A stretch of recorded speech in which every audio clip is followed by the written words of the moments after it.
Welcome to another episode of the Blessings Podcast. I am so excited to have Kathy Kehoe here with us today.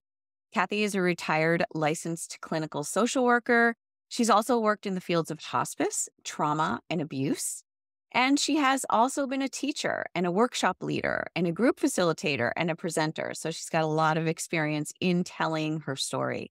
She's the author of a fantastic book, One Life, Many Lessons, and she is currently writing another book on living beyond cancer.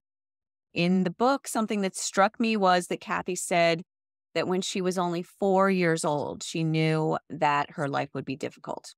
So we are here today to find out about that life and its meaning and what are the blessings that Kathy has to share with us. So let's start there, Kathy. You talked about this idea of knowing from such a young age that your life would be difficult, but did you realize why?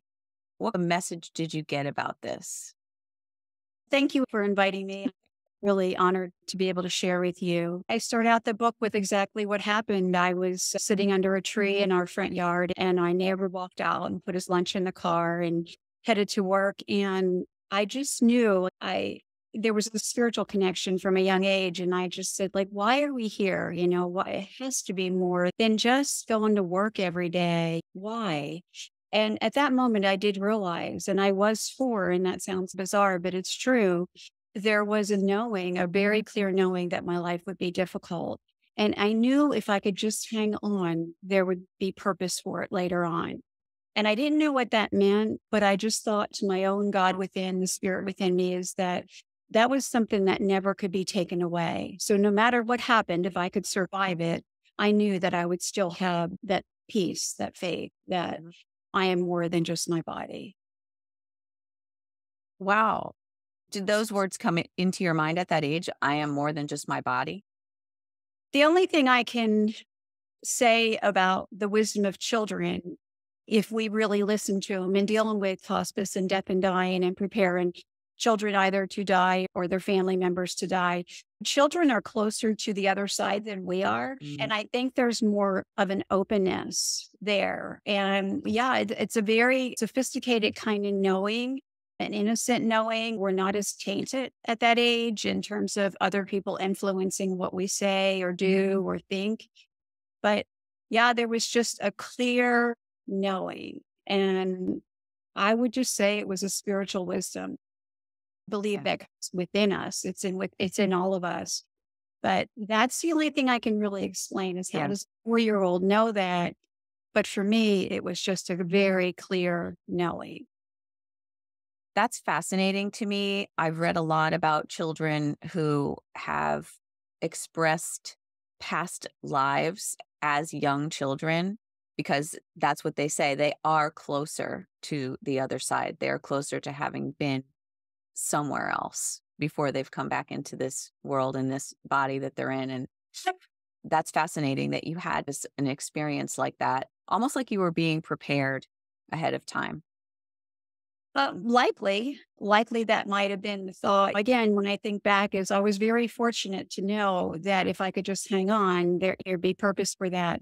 I got to say, I forgot that many times throughout my life, and then it finally came together, and I was able, because of what I lived through and survived and healed through, I was able to know really clear that and solid that we can heal regardless of what happens to us. Absolutely. I believe that 100%. And I feel like that message was almost telling you that you were going to be okay.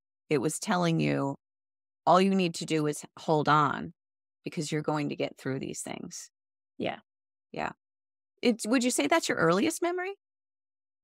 Yes, that's one of my earliest memories and full memory, I'll say. I have a lot of bits and pieces. I was exposed to a lot of trauma early on, so my life became pretty frightening. So I think for children, everything is bigger and scarier and louder, and we're vulnerable. We depend on people to care for us and love us. And sometimes those people are broken. So that's the earliest memory that I have, period. I have some other ones thereafter. I have pictures. I remember sometimes the moment in the pictures, and there's lots of pieces. but not all full. That was a very full from beginning to and experience that was life changing. It was eye opening, even at 4. Yeah, that's almost like a miracle of sorts. I know that you talk a lot about the trauma in your life when you discuss these stories in the book. And I'm just wanting to go back a little bit to that early life, if you don't mind, and just to let us know, get a sense of what life was like for you then. I know that you had some brothers and sisters.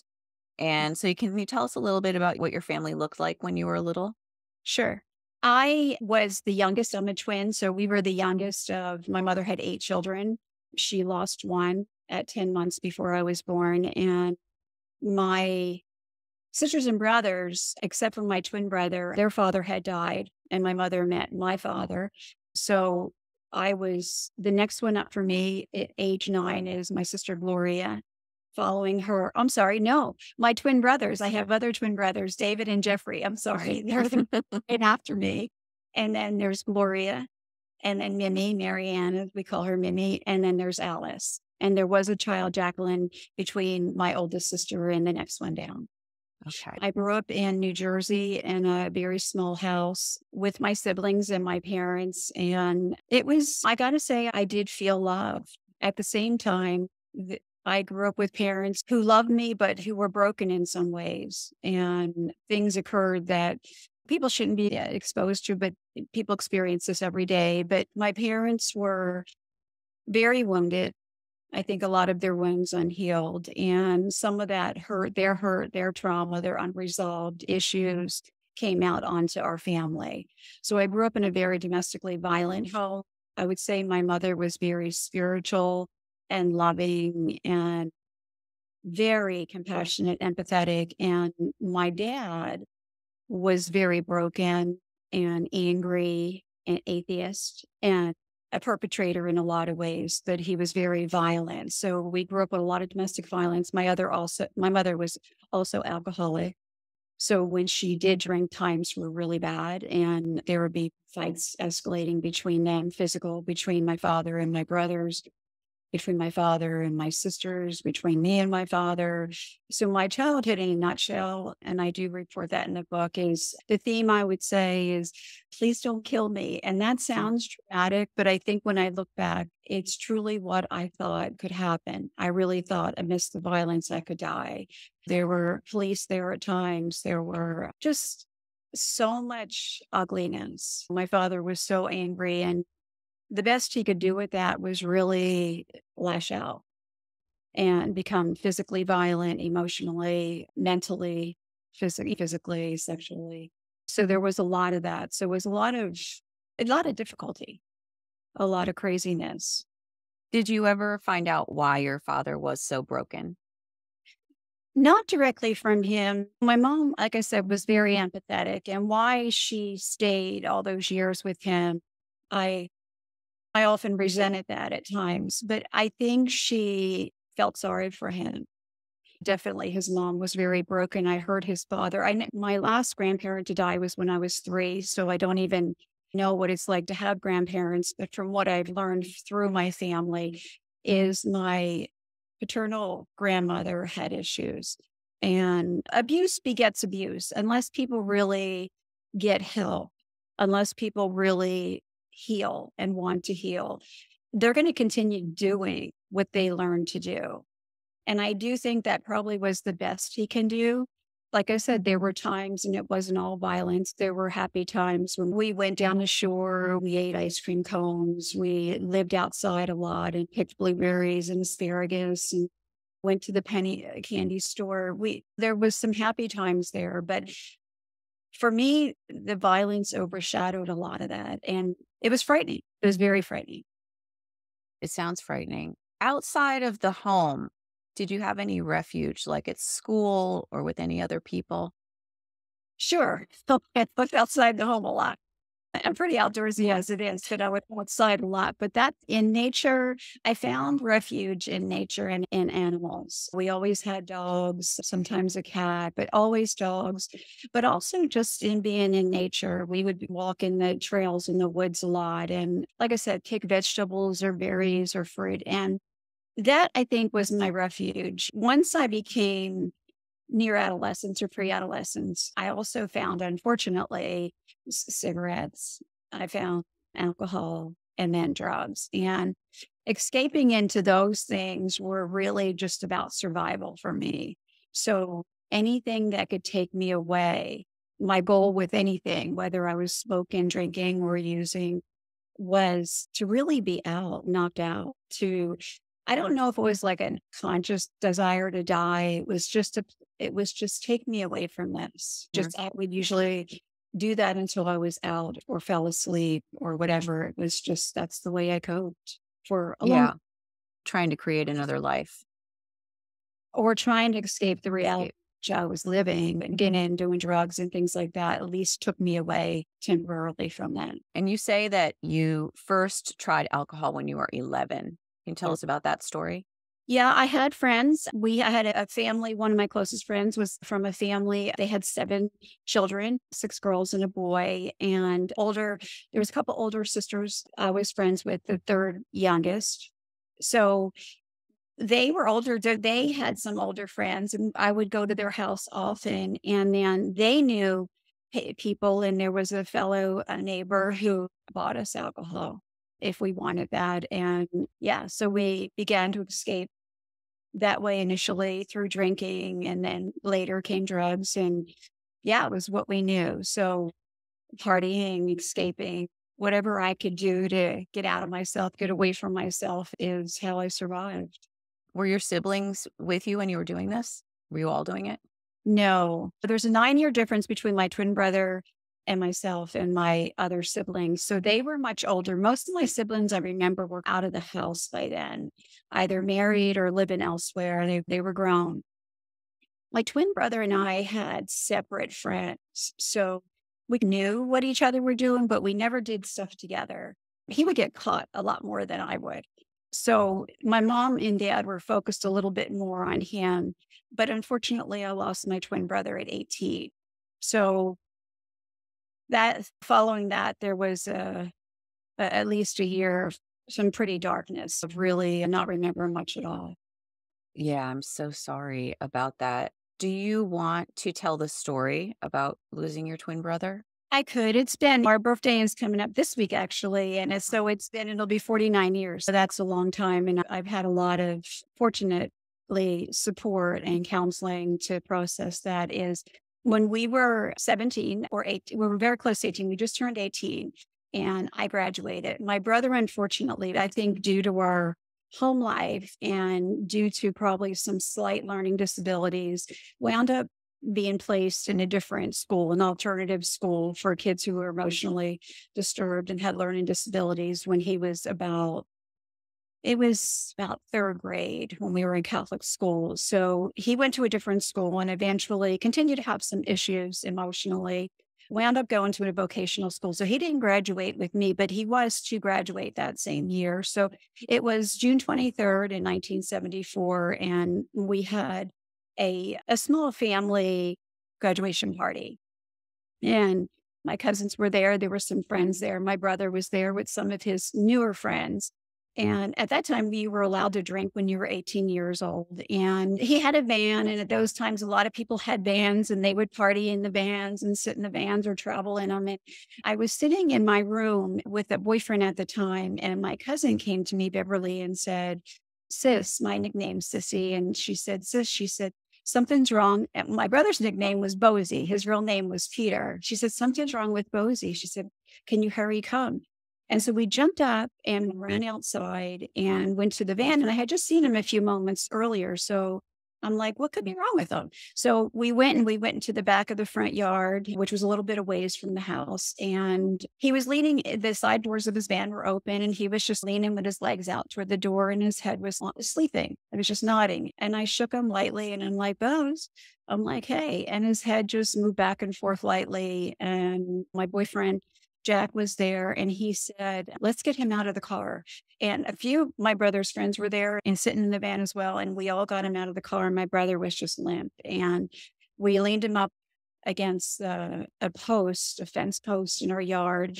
And Jack started to do CPR while he was standing up and asked me to do compressions. And I did. And we did that for a few minutes, but nothing was happening. And he told the guys to hurry up and help us to get him into Jack's car so we could take him immediately to the emergency room, which is what we did. And they got him in the car and I didn't ever see his friends again. And we rushed. There was no time even to go in the house to tell anybody anything. But I remember in the car turning around and looking at him and thinking, oh my God, he's gone. Yikes. It was just so hard to believe. And we went to the hospital and they took him in right away. And then they shortly thereafter pronounced him deceased. And I said goodbye to him. And really, it was a blur. This was my mother's second child to die. And I remember just saying over and over again to the medical staff, please don't tell my mom. Please don't tell me. And for a year thereafter, I remember clearly planning his funeral with my parents, picking his suit, picking his clothes, writing thank yous, doing all of that. And beyond that, it was a blur. My life became a blur. I just escaped even more into drugs. And truly, it was a blur. I remember visiting the grave often and just crying. Yeah. It was a horrific experience. I'm sorry. Thank you. How did he actually die?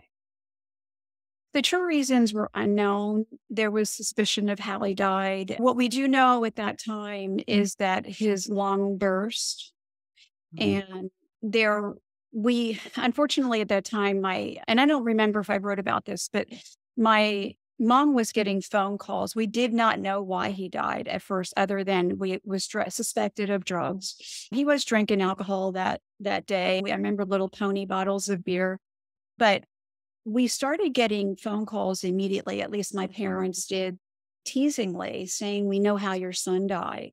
And it was horrific. It was just some really sick, I guess, friends of his that would be taunting my parents and my father. I remember my father going to look for them where my brother used to hang out in the local Woodbury town. And if he ever caught them, he would have killed them. But they wanted to meet anyway. Long story short is we did find in the yard months after he died, under a bunch of leaves and brush, a can of Pan. It's the aerosol spray that you spray in pans for greasing. And apparently he might have been huffing that. I'm not really sure, but there was also in the taunts from these people, there was also that it could have been, there was suspicion about how he died. And I can't even rule out, was my brother suicidal that day? I know that a lot of my own using and trying to escape was until I was unconscious. And it wasn't a conscious desire to die. It was a conscious desire to just try to get out of this headspace of pain. And that day, when I, in retrospect, had to be pretty sad for him because we should have graduated together. That's kind of how it would have been had life not interrupted that for him. But I just wonder if he had enough, if it was just enough. So how did he die? I'm sure drugs, alcohol came into play, but I don't have that answer truly. My sister was very kind of telepathic, my sister Gloria, and my mom was really very spiritual, but she would be scared of any kind of like mediumship or someone. And my sister had some really strong urgings. Actually, she knew when she bought my brother or his birthday gift, she brought him some tickets to a sport game. She knew when she bought them that he was not going to go to that game. And she was away. She had gone up to Canada with her friend. And once they arrived in Canada, she said, I got to go home. Something's happened. I got to go home. And on their way home, she received a phone call that he had died. And when she returned home weeks later, she had great urgings to go into the band. But my mother kept scaring her and saying, don't you dare, don't you dare. Because she would always think that as spiritual as she was, she always believed there was a dark side or evil. And she said, don't do that. She was terrified of that. And she scared my sister with that. So my sister never did. And again, we can't change what is. Bosie died. And for me, that experience served later of hell. I think my experiences in assisted others to heal too. Yeah. You talk in the book about how the death of your twin brother sparked your life's purpose. Yes. And so I assume what you mean is that your purpose is to help others heal. Yeah, I really believe deeply down we all have gifts, divine gifts, I'll call them. And I knew I don't know exactly when. I guess it started becoming more clear when I ceased doing any kind of drugs. When I was 22, it became more clear. I started getting involved in going back to school because I had tried to go to school initially after he died, and I was just too broken and too wounded and couldn't concentrate. And I wound up dropping out. And then eventually went back at 22, and I was interested in special needs, teaching special needs and children with different needs, and went on to get my bachelor's in special education as well as elementary education, and taught 3 years. And it was becoming clearer then is maybe I was attracted to that because my brother did have some special needs. But after teaching a few years, I had moved to another state and began working in a psychiatric hospital where we did the educational programs, but we were also supporting children emotionally who were going through inpatient treatment. And I found that I was much more interested in the emotional side and helping children with emotional disturbance or emotional issues as opposed to the academic stuff. So I went on later on and to get my master's in social work. And then then it was much more clear. It was very clear. Once I became totally free of drugs and alcohol, I was able to really see how my life experiences and healing through those life experiences enabled me to convey to people that you can heal. It wasn't just my experiences. I think clients knew I knew you could heal. They knew I believed in it. And I think if I hadn't had people that believed in me or loved me until I can begin to love myself, it would have been a different story for me. So, yeah, I don't think that God creates bad things to happen. I think bad things happen. I think there's a lot of broken people in our world, and some of them can get very dark and mean and angry and hurt others. Marianne Williamson, I have a lot of quotes that I really love in my book. And one of them is from Marianne Williamson. And she says, hurt children, wounds unhealed, can become very dangerous adults. And it's so very true. What people don't deal with gets played out on those in their lives and thereafter until somebody decides to stop and heal. So early on, yeah, so I believe that things didn't happen purposely for me to experience trauma. So I know you can heal from it. I think God did help me to take the good out of that my faith did help me to be resilient, to know that I was so much more than what happened to me, to know that we can heal, we can truly heal, and that wisdom is within us. Yes, we need support systems and love. And I honestly don't know what people do without faith, regardless of what we believe in. I say God freely, but you can believe in a tree, you can believe in an animal. It doesn't matter. I think it matters only that we believe in something greater than ourselves that we can lean on in these times where we're just so anguished. Yeah, yeah, I know. There are two things I'm thinking as you're talking. And one is that the experiences that we have, the traumas that we have, do spark darkness, or I guess spark isn't the right word, but they can create darkness in people. They can create people who will grow up to be dark. But those same experiences also create the light workers. And Yeah. it's just an interesting dichotomy of who will become a light worker from those experiences, who will become dark and need the light worker from those experiences. It's very interesting to think about that. And I'm reading another book right now. It's by Dr. Bruce Lipton called The Biology of Belief.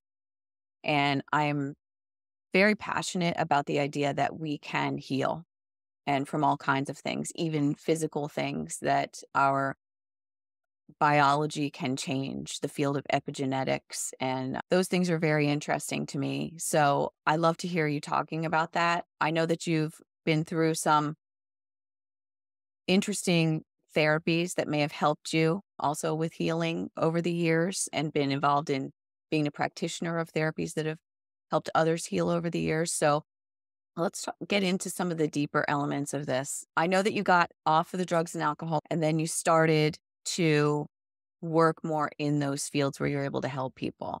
Let's talk a little bit about what kinds of things you did, practical things that helped people to heal or in your early days as a healing professional. I think before I could really help others to heal, I had to seek a lot of healing for my own brokenness, my own wounds. And I ceased doing drugs at 22. And I went actually as a bet with a therapist. I always sought therapy from the time my brother died and thereafter. I always sought therapy because it just gave me a different perspective. And I needed that. And I needed tools. I didn't have tools of how to heal. When I became sober, I went into treatment. I went into a dual facility where they treat people for trauma, alcohol abuse, drug abuse, whatever. And I went in as a bet. A therapist said to me, "Oh, I think you have a problem with drinking." And I laughed. And I'm like, "What?" And no, I don't. She said, "Yeah, you do." She said, "If you don't," she said, "why don't you try to stop drinking?" I said, "Absolutely, I could stop drinking." So that was June 6th of 1988. And I said, "Sure." So I did. So I thought, I can't party on my birthday, which is June 10th. Okay. So what? So I said, "I'll stop drinking." And I was seeing her weekly at that time. Well, before even the next visit, oh my gosh, my life was just insane. It was so unmanageable. I remember sitting on my bed and putting a sock on my foot and then putting a sock on the same sock. And I'm like, what am I doing? I am so not okay. I couldn't sleep. I wasn't eating right. And I think even though I wasn't drinking daily, I wasn't living in the gutter. I was very responsible and worked and supported myself. Is I think when I did drink, I always drank till usually I was blacked out, but I think it was enough to keep my emotions at bay. So when days later, after stopping drinking, I went into the treatment center for this. And then while in there, a lot of trauma was triggered because it was also, like I said, a dual facility on being to me at the time. And so I came out such a mess. I was there for about 30 days and then came out and I still was not okay. And so I was seeking a lot of help, but I do believe we're mind, body, and soul. And I was doing a lot of talk therapy prior and then thereafter. And I was hitting a zillion 12-step meetings, more than 3 a day. I was barely hanging on and trying to work and do what I do. And I needed more than just talk therapy. So I began to seek like energy help, like people doing Reiki. I began more prayer, which I had been doing all along, but I really started listening more. I think when we pray, we are asking God for help. When we listen, is when we receive those answers. Quiet ourselves enough to hear what some of those answers were. So it was prayer, meditation. I also think physical yoga was helping, walking was helping. I see smoking. There's so many treatments. I saw EMDR. I started going to a few really known trauma specialists, and EMDR was a way to deal with past traumas without feeling the full scope of the emotions and doing it in actually swifter, more quicker ways. So I couldn't tell you more about that. You'd have to really look at to try to describe it, but it worked for me because later on when I went to work in with hospice, I also was being traumatized by what I was seeing with death and dying, and which can be totally peaceful and beautiful and also can be very horrific. So I sought EMDR sometimes to debrief from some of this stuff. I actually did a lot of debriefings in the places I was working. When we would have traumatic deaths or incidences, we would also debrief ourselves as staff. So yoga, prayer, meditation. I did a lot of affirmations. I'm a big fan of Louise Hay. She wrote years ago, "You Can Heal Your Life." And I would put affirmations, I still do, in my house, in my car, and read them. I think we don't have control of what comes into our head, but we have control over what we entertain. And if we entertain the negative, we're going to become negative. And so I needed to put a lot of positive into my life. I began to listen to, I walk my dogs daily and I listen to meditations while I walk. A lot of them were guided meditations by a ton of different people. And I was diagnosed with cancer. So I listen to a lot of cancer healing types of meditations, nature, being outside and just being in nature, whether you garden or you walk or you just be with the animals and the trees and just the earth. There's so many things. I began to get acupuncture. There's cranial sacral work. There's massage. I have a massage therapist who I love. She does massage and sound therapy and Reiki all in one session. Yeah. It's just unbelievable. So there are so many ways that we can heal. So many ways. People get colonics, and I can go on and on about different things. But for me, the things that I really rely on most and daily gratitude is another one, is every day identifying things that you're grateful for. Until I was diagnosed, had no idea I could be or should be grateful for breath. Until you can't Yes. breathe, and then you're Right. like, wait a minute. Gratitude, you can't be grateful and miserable at the same time. And if the more we do it, I write mine down, but you don't have to write them down. You could, at every red light, you can be just think about one thing that you're grateful for. I'm really, and I really decrease also. It's also in trying to input a lot of good things, whether you're doing body works or massage or yoga, Pilates, whatever you're doing. I think you also need to counter it with decreasing what we expose ourselves to, whether it be toxic people, toxic TV. We live in such a loud, busy world that's inundated, unfortunately, with a lot of stuff that's not good. The news is repetitive about trauma and horror all the time. You pick up your phone and you can get these little bleeps of things, even when you're not trying to. So I think we can add in a lot of things, but if we don't eliminate exposing ourselves to the toxicity in our world, we're still going to struggle.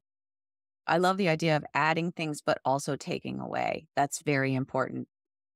That's a whole beautiful list of things that people can do. And I know that through the trauma that you experienced, you've learned all these things. And I just want to go back and talk a little bit more about some of the things in your story that people might be able to relate to, because I know that after your twin brother died, that wasn't the end of the traumatic experiences in your life. So I know that you were getting help in your early 20s and you had your profession rolling, but there were also some things that were still continuing to happen. Can you just take us through some of those other events? Sure. Are you talking about my other brother? You lost your other brother, yes. Yeah. Once I started getting into the field of service, of helping others emotionally, mentally to heal, assisting them, it's really redirected them back to themselves of what they need to heal, what they know they need to heal. I did experience a lot of vicarious traumatization is through the work that I did. I like crazy stuff. I loved working in ER. I loved working in trauma. I like working in death and dying. I've done suicidal, homicidal stuff for a bit. I like that pace. It's because it's real.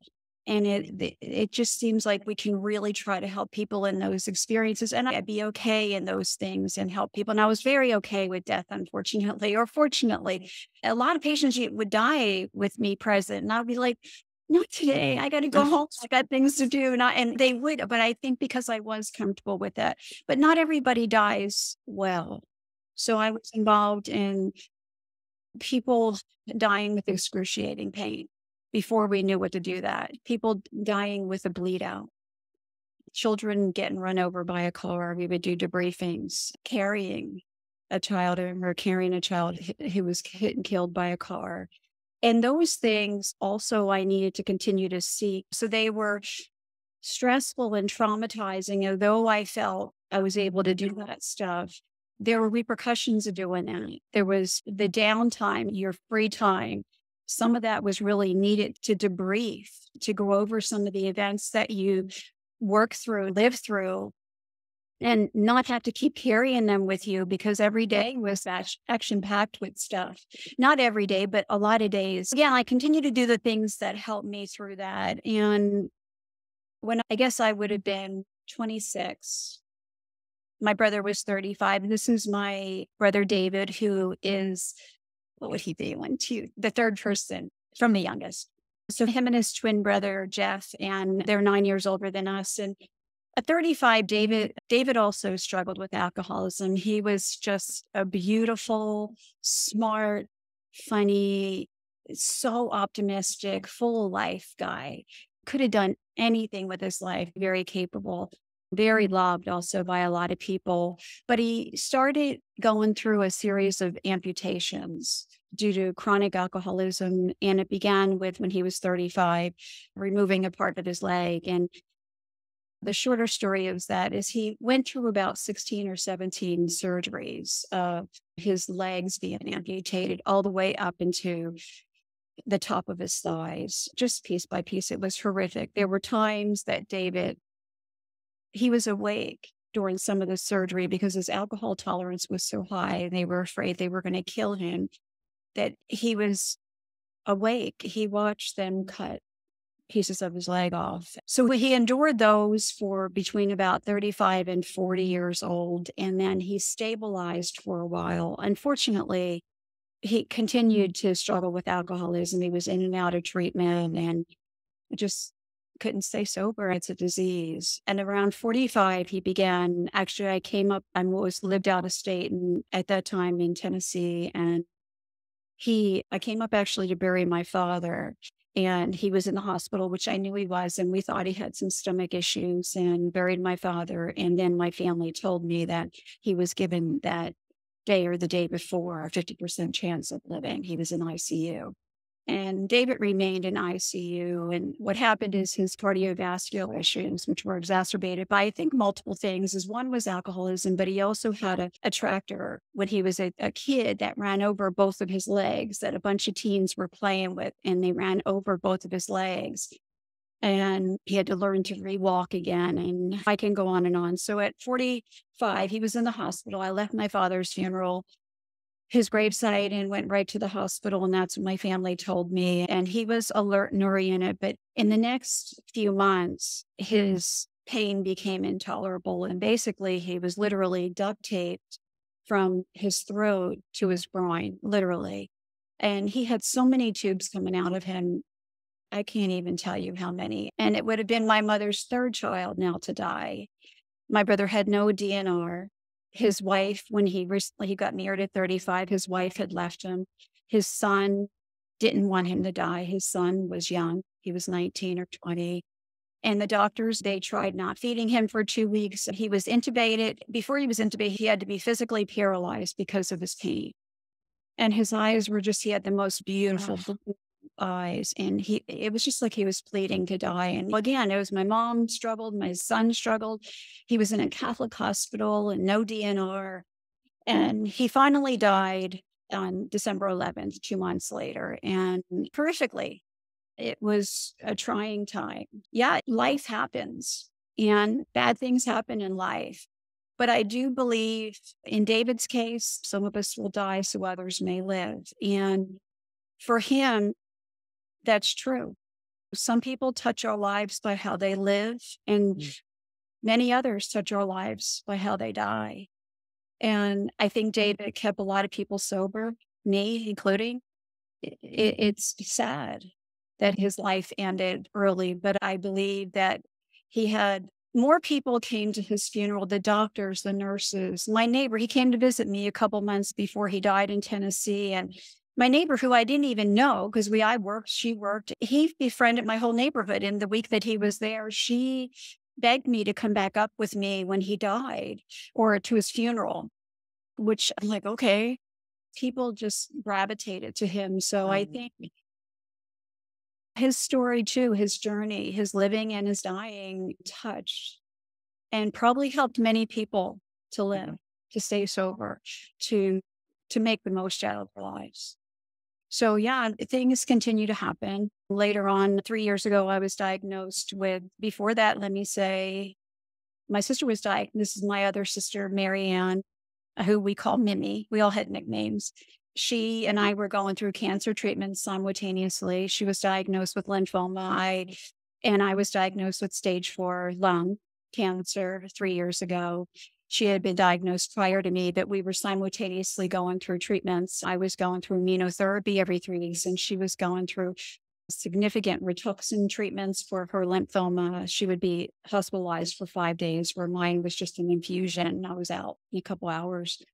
And then COVID hit. She wanted to go up and see her grandchildren in New Jersey. And I said, just be careful. She had just finished her treatment. She did really well through them. And she did. And a week later, within a day or two, she caught COVID. She may have caught it on the plane going. And she died horrifically in a hospital in New Jersey with no one there, not her family. We were there with her with FaceTime often, but the nurses and the doctors, I couldn't tell you how grateful our family is for how they loved her. They would play her music. She was intubated, and they would FaceTime all the time with us. And I worked with death and dying for so long, and how can I be there for her when she was dying? And she did die a week later from when she left for vacation. So it'll be 2 years this August, in August of 21. And she was also my cancer buddy. She was the one, our faith was similar, and she would be the one. I have messages of her still on my phone. Jesus, going to make me tear up. I have messages from her in ICU. She was hospitalized in a regular room for a day or two, and then had to move up to ICU. And she would call every day, or we would talk every day, and she had messages of the mask and stuff were getting bigger until finally she was ventilated. But right before she was ventilated, she was on this big mask, and on the phone you could hear her. She would say this. She said, "Hi," she said, "you must be with your horse." She said, "But I'm doing okay." She said, "I could be doing a lot worse." And her voice is so muffled, and she couldn't breathe. And I miss her a lot. When she said that, I still have those messages on my phone. I thought, what can be worse than you not breathing? And that was her. And I think in terms of gratitude, she always knew it could be worse. That just took my breath away.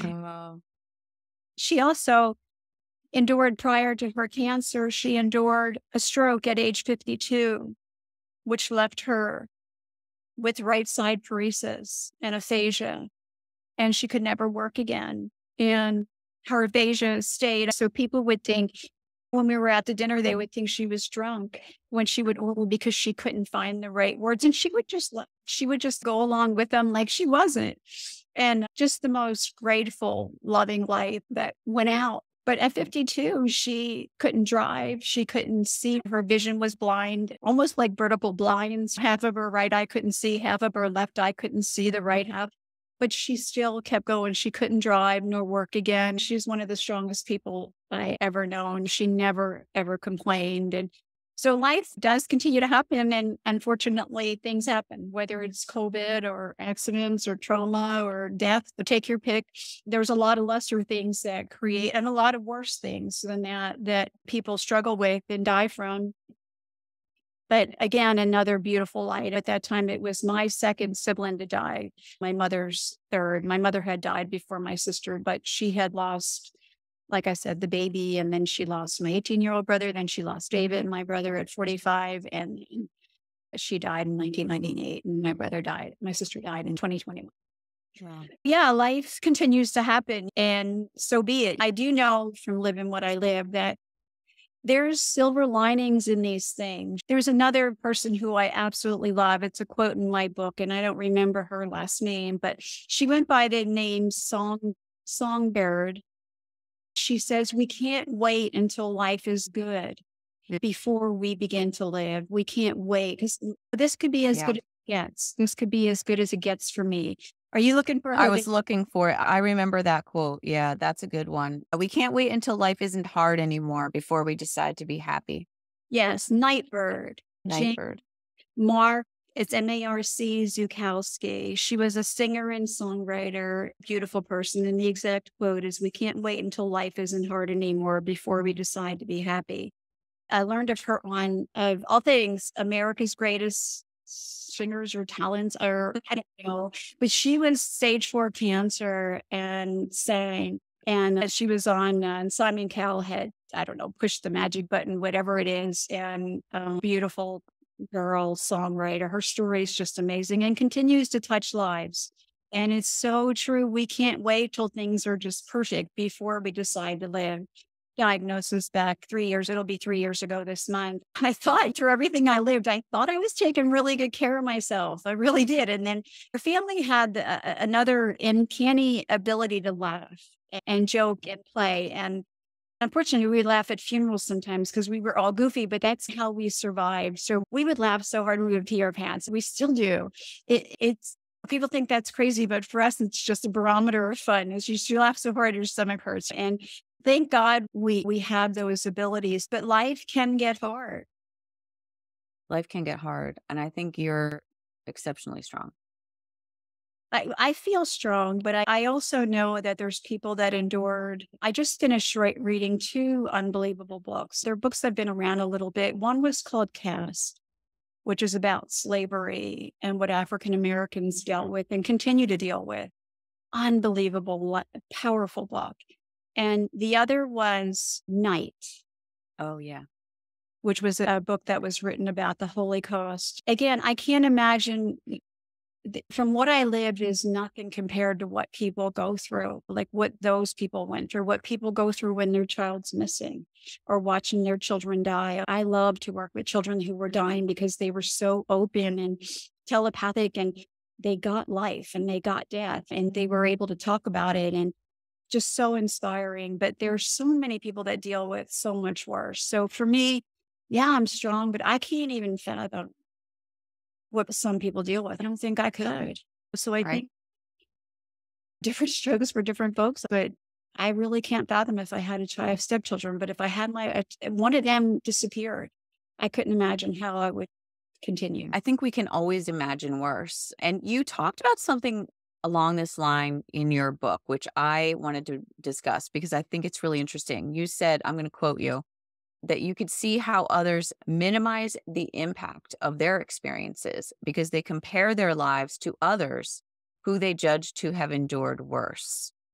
And I think it's important that we have that balance between always knowing there are others who have worse experiences, but at the same time, it doesn't minimize our experiences and our traumas. And when we minimize our own traumas, we run the risk of repressing those experiences and those memories and those feelings. And then they're going to come back with a vengeance later on.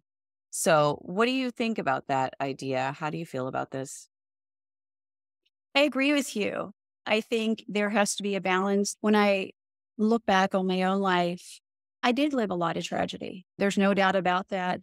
But if I share my pieces of my story, people empathize with that. People understand that. Yeah. But I have friends that and know many people that have maybe not been beaten or abused or sexually abused or exposed to violence, but maybe just shunned, maybe just ignored, maybe controlled.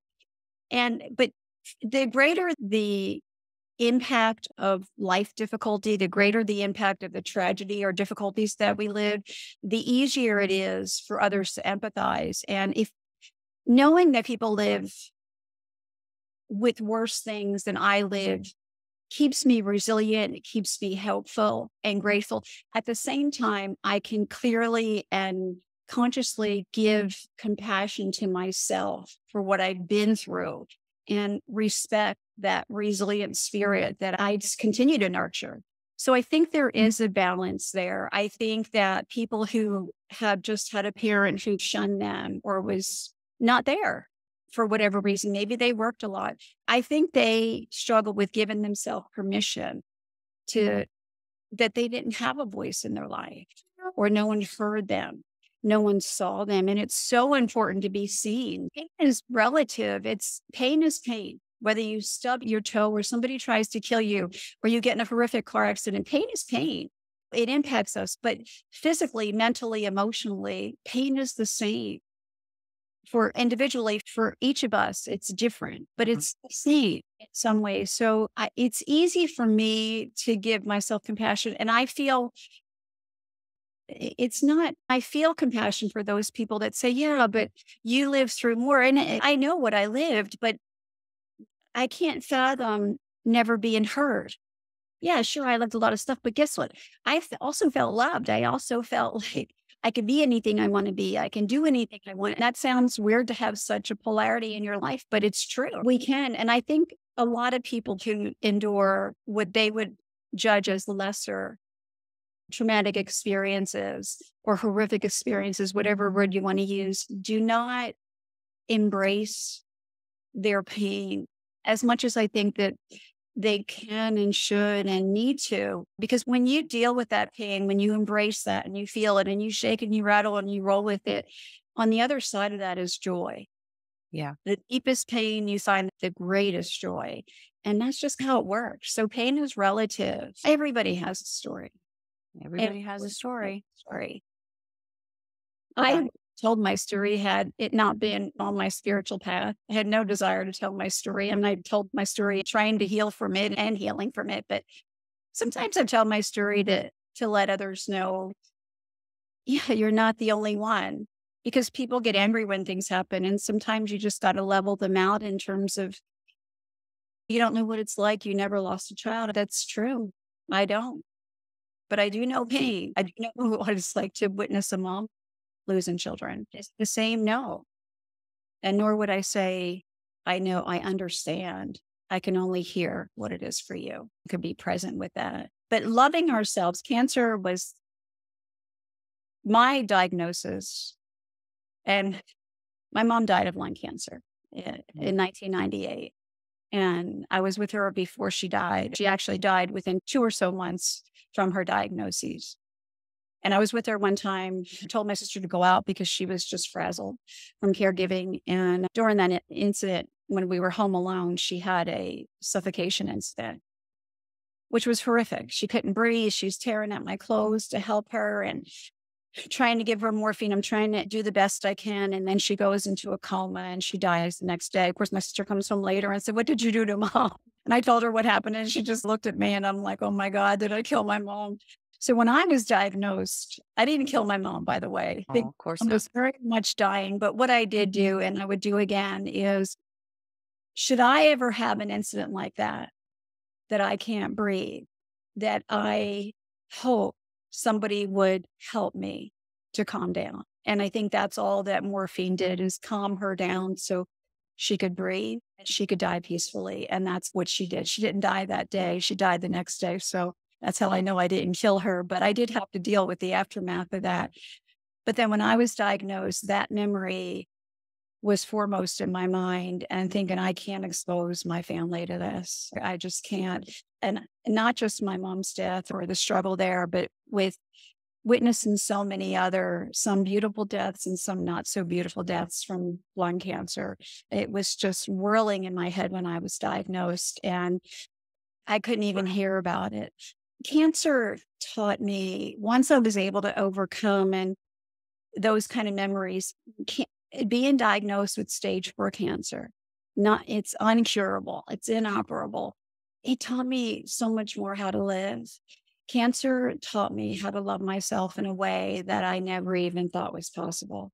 And I remember a lady 3 years ago telling me she was diagnosed with cancer and she was like 10 years out from her diagnosis. And she said, I can't wait to travel. It was COVID. I got diagnosed again in the midst of COVID. She said, I can't wait. I'm getting my passport ready to travel. And I'm so grateful for cancer. And I'm like, you are out of your tree. Cancer, what?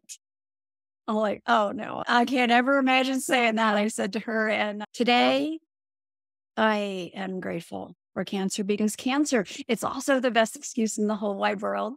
Is I don't do anything I don't want to do. I don't anything. I don't hang out with people who are toxic. I limit my time with crazy. And I like crazy. I'm a little crazy. I like crazy, but I don't like crazy when you're draining.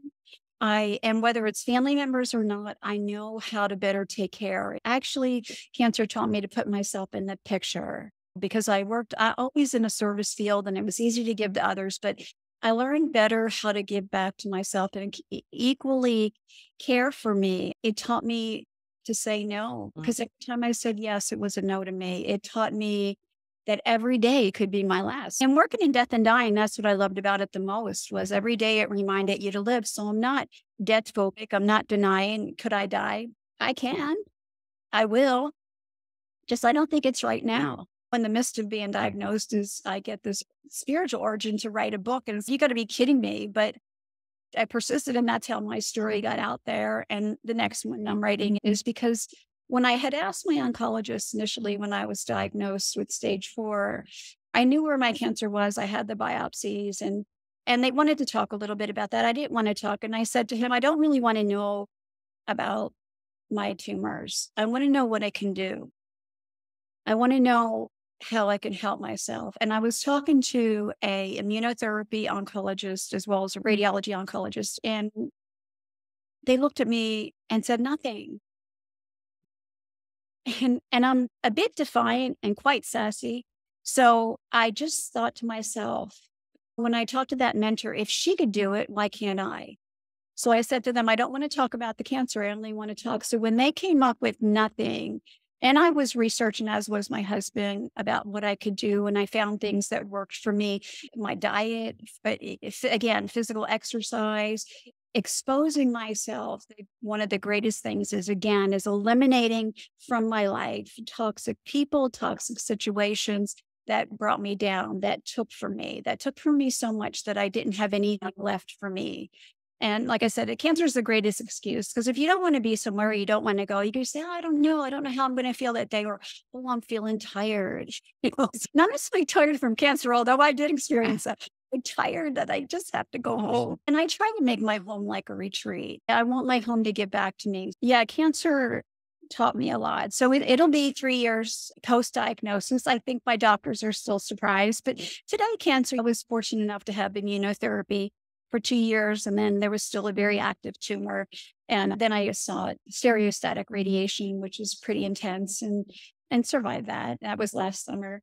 And I get scanned. I just came up with a good scan last week and the next one will be in 4 months. But cancer is a piece of me, but it's not all of me. Just as my past is a piece of me, but it's not all of me. I always, from age 4, knew that there was more to life than just getting up every day. And cancer opened my eyes. And today I really want to serve. And I see how I'm being used in ways. It's not like I'm sitting down in therapy sessions where you're getting paid or you're doing group therapy or whatever you might be doing. It's more casual. And since I'm not working under any kind of institution, I could be as free as I want and saying anything I want in terms of whether it be faith related stuff or complementary therapies. I do both contemporary or conventional treatments as well as a lot of alternative treatments. I have friends who only do alternative. I have friends that do only conventional. I think we have to figure that out for ourselves. But cancer was an eye opener in terms of I no longer put others as more important than me. And I'm learning that more recently that it's really easy for me to do that with animals because I'm a big animal lover. I no longer even put them, I do equally now because I have a horse and I take care of him and he's a lot of work and he's my sanity. He's my passion. Yeah. And the reason that we met is because I did an episode with Justin Dunn, who is the equine therapy king. He has the American Mustang School and works with equine therapy for people. So tell us about how equine therapy helped you. Before I met Justin, I was actually certified to do egalitherapy, which is utilizing horses in therapy, in talk therapy. And EGALA is not about riding or anything like that. But so I met Justin a little over 2 years ago. And one of the things I see easily for some reason are people's gifts. Their actual gifts, like what they're here to do. And it was immediately clear that Justin is a gifted horseman. He has a voice for those horses, but he is an unbelievable horseman. So his kind of therapy, he does run the American Mustang School, and he works with a 5-part series, which is different, which starts with groundwork. It actually starts even before groundwork. It starts with really paying attention to your attitude, your emotions, your thoughts, your actions.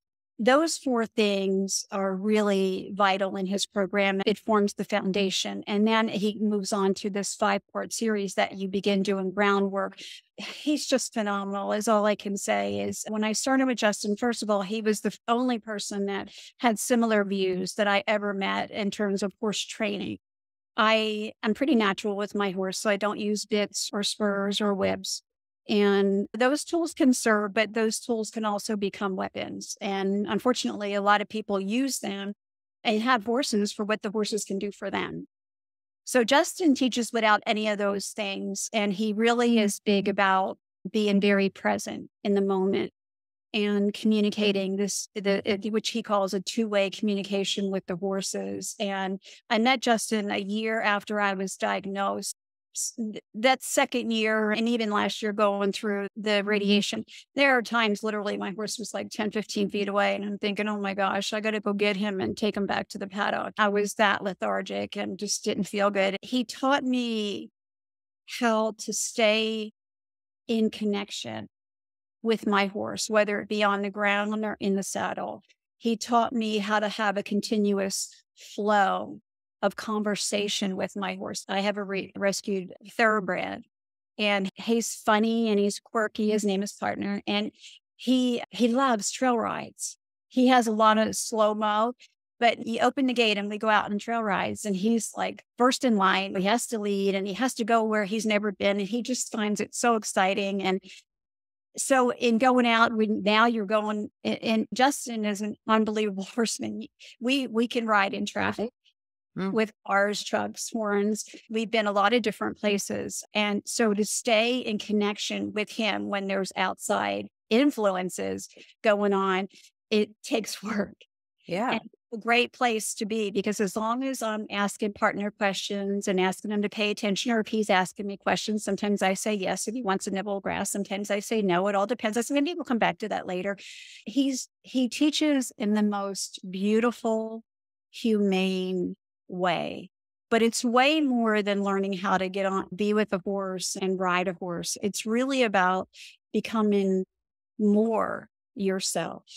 I don't ride alone just because I've had a lot of injuries from different things, and horses included. And I just don't want to put my family through that. And I don't want to put myself through any more injuries. I'm going to have a knee replacement, shoulder surgery, wrist. I can go on and on, but I'm more careful where I go today. But there's times when we're out on the trails and everything disappears. It's just me, it's Partner, and it's like a spiritual presence, like all else just dissolves. He's just such a voice for those horses. And I've had a great relationship with my horse before I met Justin, and I've had multiple trainers. I just think that, again, as we use gadgets because we're not patient enough to find a way that works with our horses.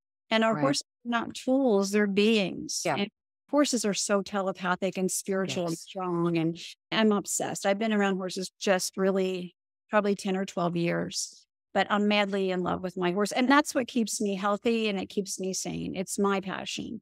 And Justin, I can't even say enough about him. Through his teachings and through his horsemanship, we become more in ourselves. We begin to hear ourselves a little bit clearer. We begin to pay attention to our attitudes, pay attention to not letting crazy feelings override us, just breathing with our horses. He's such a gift. It teaches you how to be with yourself. Yeah. It teaches you about listening to your inner voice and connection between your heart and the heart of another being. Yes. Exact. Beautifully said. Yes.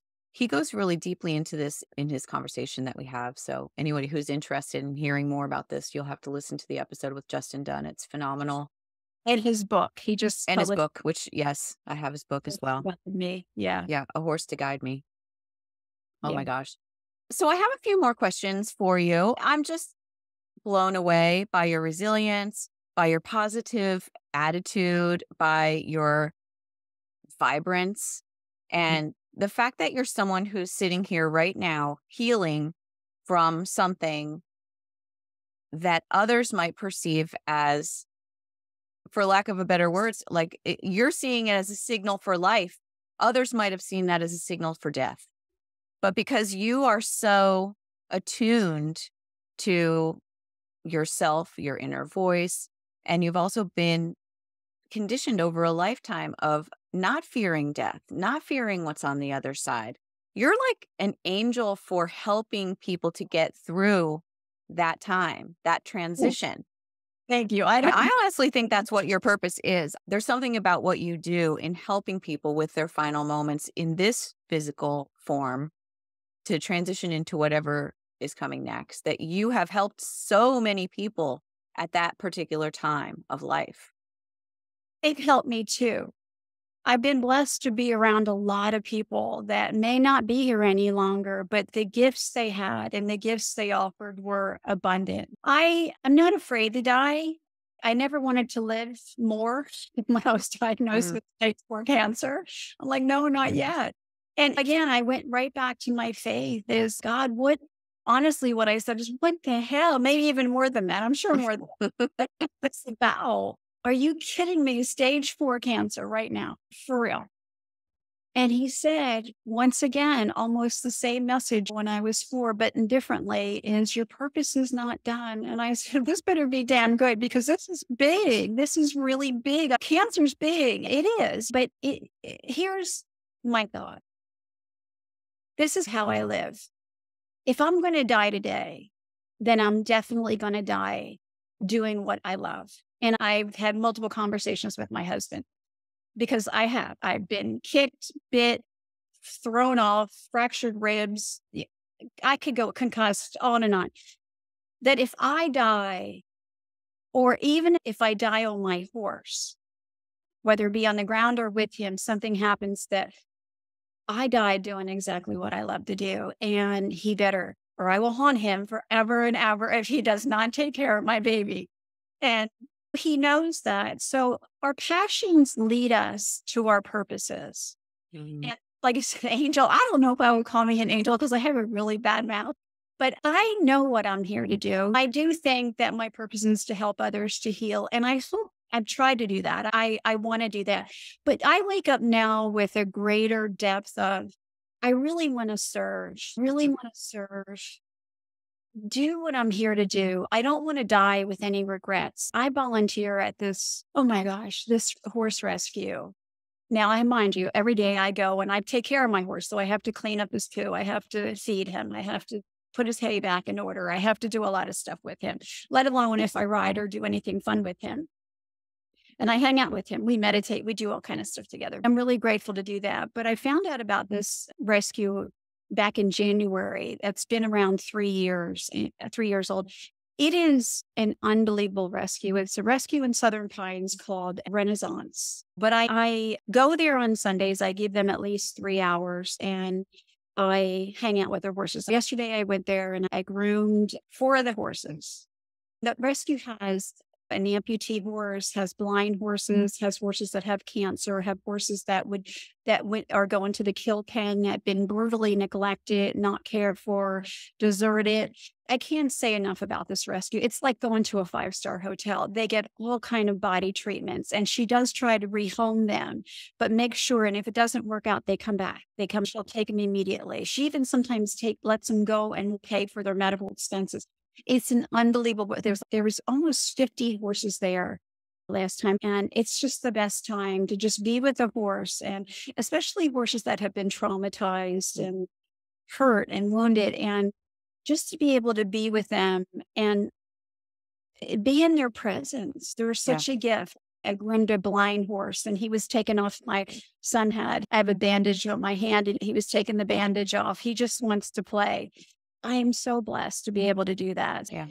I think finding for ourselves, what is it that we do that when we do it, everything else fades away. Our worry, our problems is, so if I died today, here's my plan is I would probably already be at the farm, but after I talk with you, I already walk my dogs in the morning, listen to meditation tapes. I will take my dogs out just shortly to let them out back, and I'll go and visit with partners for about 3 or 4 hours and do my thing. I've done prayer meditation already this morning, but I'm not going to ride today. I rode yesterday, but I will hang out with my horse. And I'll usually, my graze partner, I usually graze one of Justin's horses because I'm very fortunate to be able to be at his farm and maybe take Rusty out with me today. And I don't know, I feel honored to work with them, to help them. Horses are so unbelievably telepathic, and there is a communication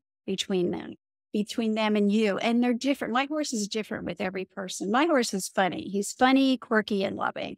They say that your horse is like you. And I'm like, oh, quirky. My husband said, yes, you're very quirky. But that's what I love to do. But I see how I'm being used. Sometimes there'll be people that come in, or I'll run into somebody, or I'll get a phone call. And I can see now how my life, my purpose is still being utilized in like smaller increments of time. And I also see how people's gifts are helping me on my own path. Yeah. You want to know what I think your purpose is with me? Yes. I think we met, because now I might cry.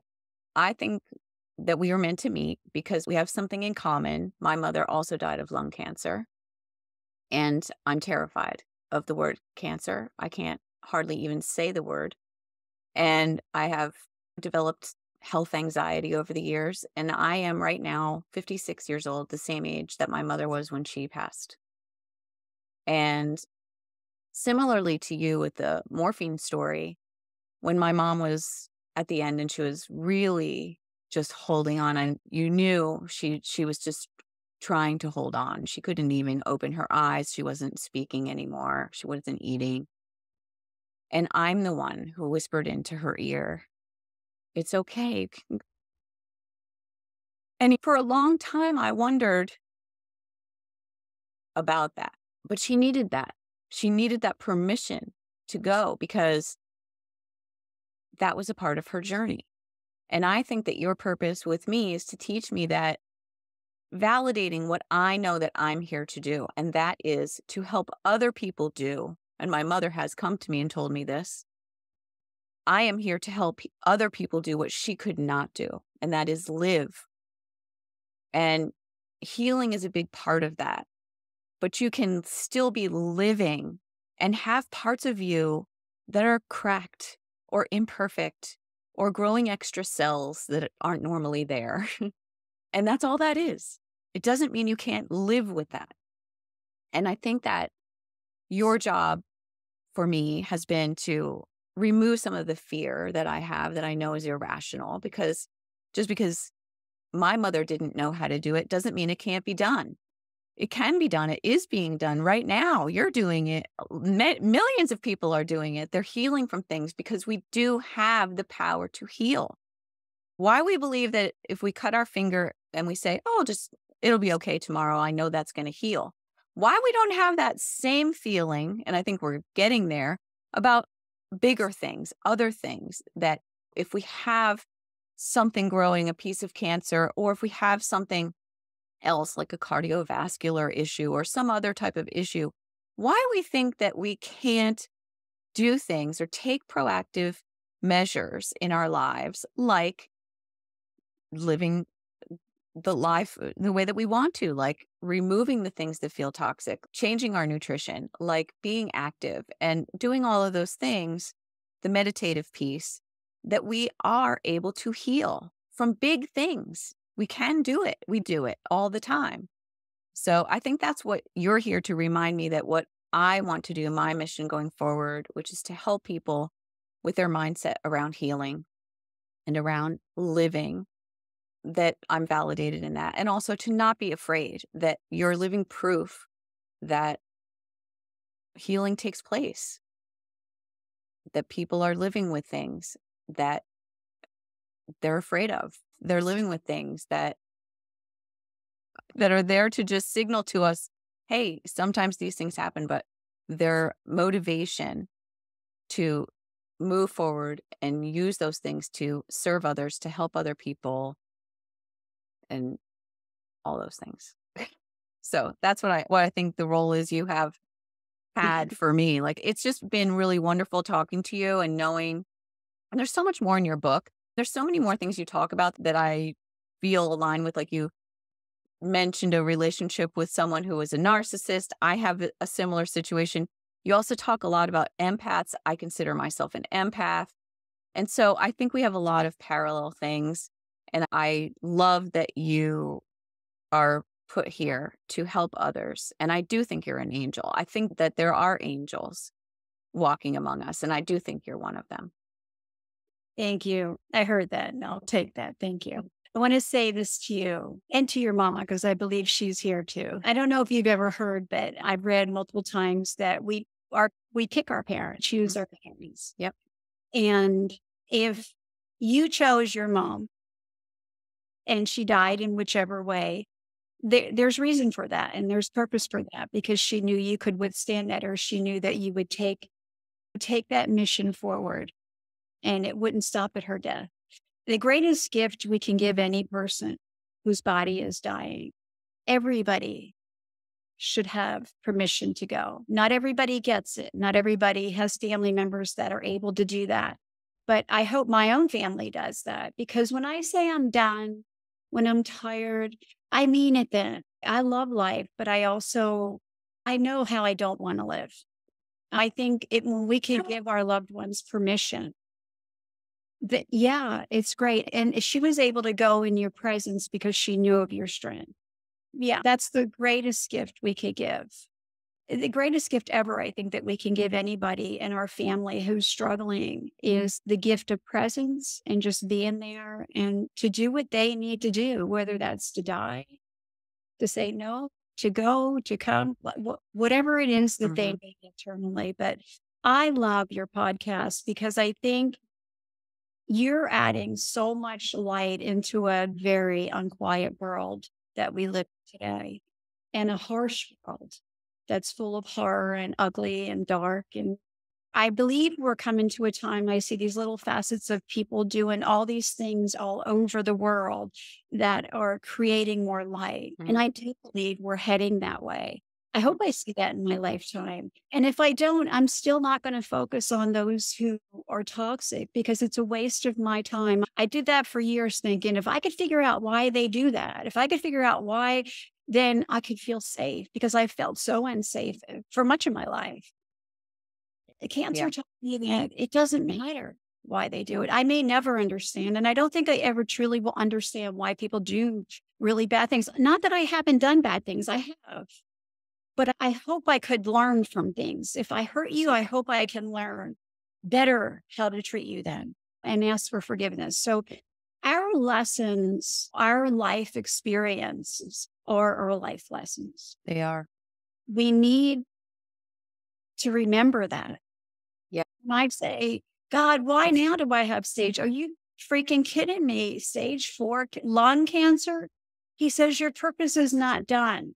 Right. Okay, maybe why did it take that? Maybe I didn't spend enough time thinking about that. I don't know. All I could do is forgive myself for doing the best I can. When I did, the first question, did you smoke cigarettes? What I have, people die from who never smoked. Dana, what do you call it? Dana Reeves. So many people. I have adenocarcinoma, so it's the most common. But it's a lesson. So when bad things happen or challenges arise, we've got to ask ourselves, what am I to learn from it? 1,000,000%. Yes. And so let's go right into it. The last questions that I ask in my interviews are about your lessons and your blessings from your life. So what would you say are the biggest lessons? I know that in your book, you do list out a lot of your lessons, and so people should really get a copy of this, One Life, Many Lessons, to get the details. And like I said, there's a lot more in the book that's really juicy. But what are your biggest lessons from life? I've learned a lot of lessons. I don't know if I'm a hard learner or whatever, right? But I've learned a lot. I think my greatest lessons are, one is that you can heal no matter what's going on in your life, no matter where you've been, no matter who or what or how or whatever harmed you, what you were exposed to, you can heal if you want to. That we do have the ability to heal. that We do. our experiences may always be a piece of us, but they are not all of us. So we absolutely, I know wholeheartedly that we can heal. So that's been one of the big lessons. The other is that we all have an internal wisdom, which I call God. You may not call it God. It doesn't matter what you call it. I don't know what works best for you, but I do know how to turn you back inside. I can give you tools to just quiet yourself enough to begin to hear that subtle whisper of wisdom that's within all of us, not just me or you, but all of us. So we can heal, that there is a wisdom within us. And also, I guess the other greatest gift is that we all have gifts. The lesson is that we all have gifts to offer, and our gifts aren't meant to be kept inside. When you don't share your gifts, when you try to, Marianne Williamson says, we're more scared of our light than we are our dark. And it's true. But who are we not to shine? There's always going to be naysayers out there. There's always going to be people that are going to want to attack because of their own insecurities, their own struggles, pain. Your gifts are not meant for you. Our gifts are meant for others. Wow. That's profound. Your gifts are not meant for you. They're meant for you to give to the world. Exactly. Exactly. We have gifts. We have divine gifts that come through our own experiences, our own life experiences, good and not so good. And that those lessons we learn along the way is what builds our character. It's what gives us strength. It what makes us believe that there's a whole lot more to me than what happens to me. Yeah, cancer's a piece of me, but it is not all of me. Have I lived tragedy? Have I been abused? Yeah. But so what? Once I was willing to heal and embrace those feelings of deep pain and anguish and anger, and rage at times, and let it go, I leave more room for joy. So our bodies do house our histories. So in this body of history of life that I've lived thus far, I now have tools because of the lessons I've. And I guess that I'm a bit defiant. So bet me I can't heal from that. So people tell me no. I'm what? Not no if it's no. I can handle a no, but no, I don't think you can do that. And I really want to do that. So, okay. Like writing a book. There's no fame or fortune in writing a book. I didn't want to. I didn't like English. It wasn't my favorite thing. And there's probably a zillion mistakes in my book. And guess what? I don't care. But the feedback I've gotten so far from my book it's funny when you say that, I forget what I even wrote because I would say, okay, God, you want me to write? Okay. So I would just sit down. I would do my meditation prayer. Somebody said, then show me what you want me to write. And I would just write. So it wasn't like I was working at it 8 hours a day. Heck no. I would work at it from 10 minutes to a couple hours. Yeah. Sometimes less than an hour. That's why it feels so authentic. Like I said to you before we started recording, that when I read your book, I didn't feel like I was reading a book. I felt like I was just having a conversation with you or hearing you tell about your story. I think It was very easy. I think it's great. I think that you're not the only one that said that to me. So it's funny to me. They said, I can hear you talking to me. Yes, it's like that. And I read this in one day, less than one day. It was easy. It felt so natural reading this book. It's very insightful and relatable. You'll definitely see pieces of yourself in this book, and you'll see pieces of yourself in Kathy if you read it, because everybody goes through this shit. And I'm just blown away by your presence, because your presence is a lesson. Your presence is teaching us what a person looks like who's gone through such difficulty, continues to go through difficulty, and with a smile and learning and continuing to learn, open-mindedness, growth mindset. All of that is so important. So what about your blessings? What do you think are your biggest blessings in life? Oh, gosh. This is a blessing. It's a blessing that someone thought my story might help somebody else. The book's a blessing in that I knew I didn't write the book for me. People say was a cathartic.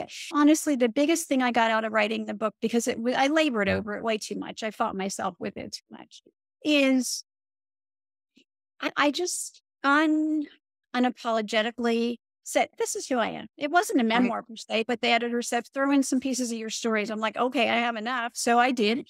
And it's really to let people know that you can heal, because I truly believe that, because not just because I've Yeah. done it, I've seen thousands and people do that in front of me, my very eyes, who lived much more horrific things than I could have endured. Yeah. So that it's a blessing. Before this podcast opened, I just pray to serve, and I asked God to help me to say what kind of needs to be heard. And I also prayed to hear. I got some responses today. Really listen. And I really am listening to what you're saying about your mom and your story. And I love when people share their life purposes, because, like I said, I can see them. Mhm. And exactly right. What do you see as my life purpose? Yeah, we would be close friends if we. I know.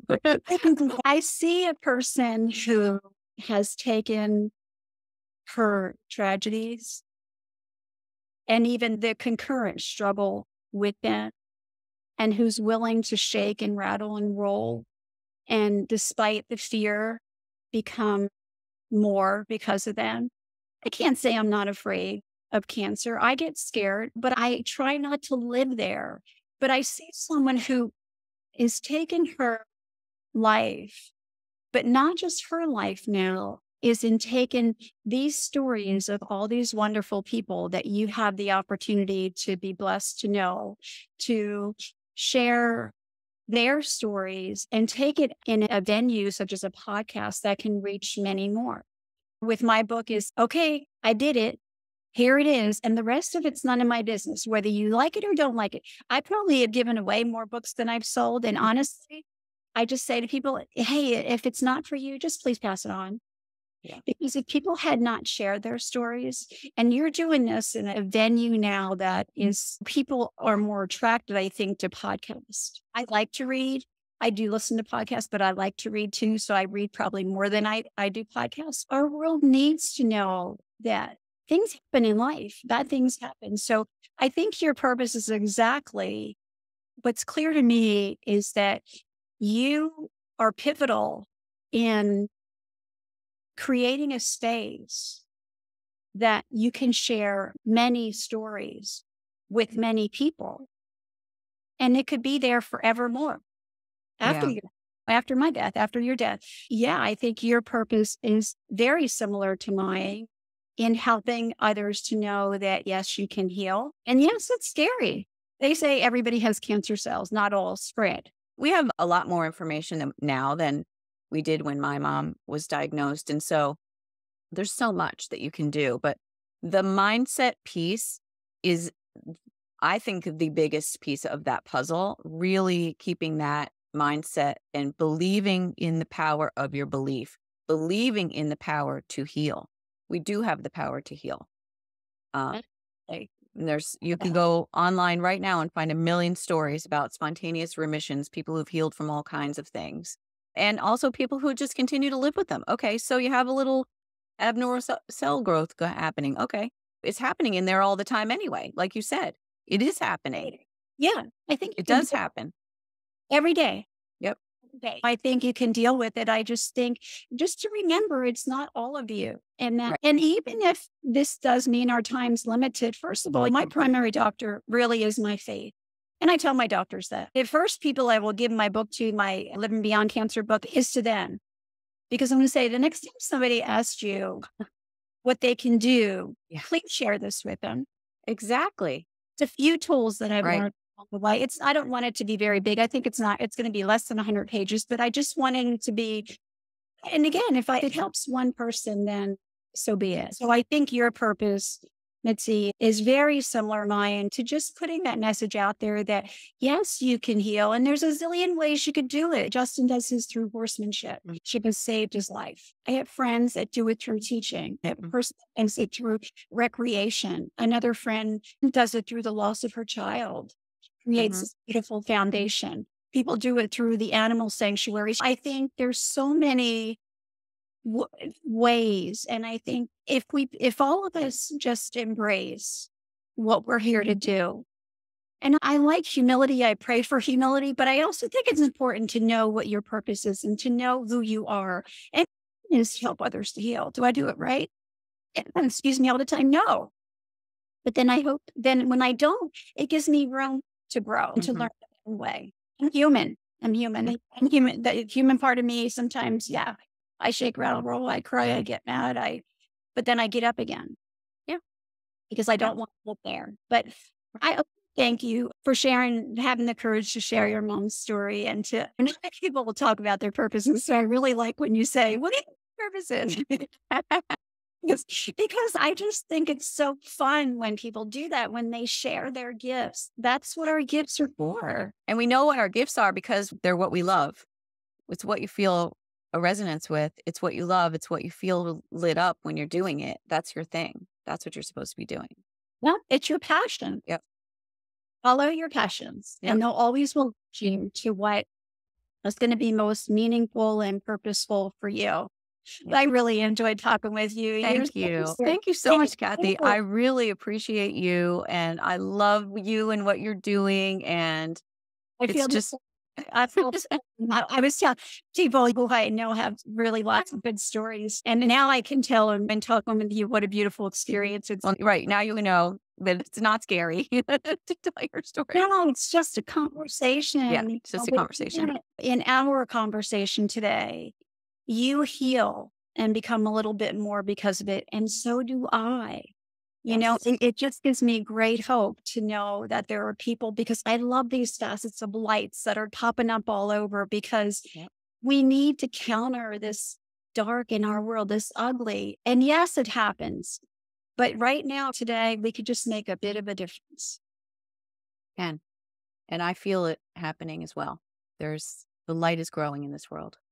Yes, it is. Yes, it is. Thank you so much. I appreciate Thank it. you.